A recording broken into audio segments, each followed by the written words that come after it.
Can the Reds be successful this year? While I myself am a Reds fan, I would say no to this acclamation. First off, we just don't have the same manager at Dusty Baker. Dusty Baker had a very good team bond and team chemistry with the team, which allowed them to play at a high level.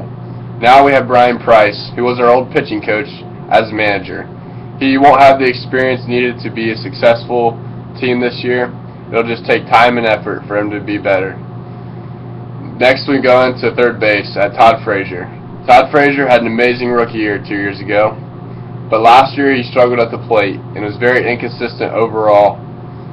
Now we go into center field. We just lost Sin-Soo Choo, our starting center fielder, who hit very well and was a very good top-of-the-order hitter who allowed the Reds to be successful last year, but we couldn't afford to pay him. So now we have Billy Hamilton, a very young, high-potential kind of guy, sort of like Drew Stubbs. While I think Billy Hamilton will be very good and will have a lot of stolen bases, he will not be a good everyday center fielder. He played shortstop 2 years ago. I still think he's learning the position of center field.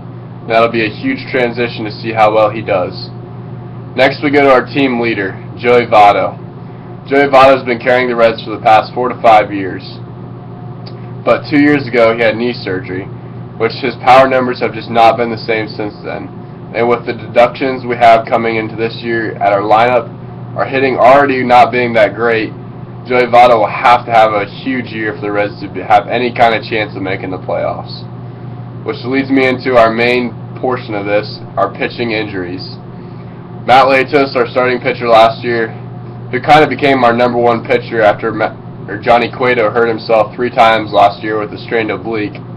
Matt Latos also had surgeries this offseason on his shoulder and his knee, which is 2 main injuries, and they're not for sure if he'll be able to go opening day. So with Johnny Cueto having that strained oblique, we don't know if he'll repair that or he'll be stronger this year. We also have Homer Bailey, who's been known to be injury prone.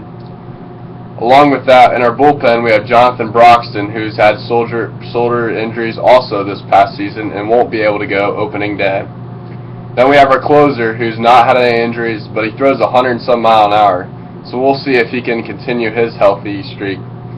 While I hope the Reds have a tremendous season this year, I just don't think all the keys are in place for them to be successful.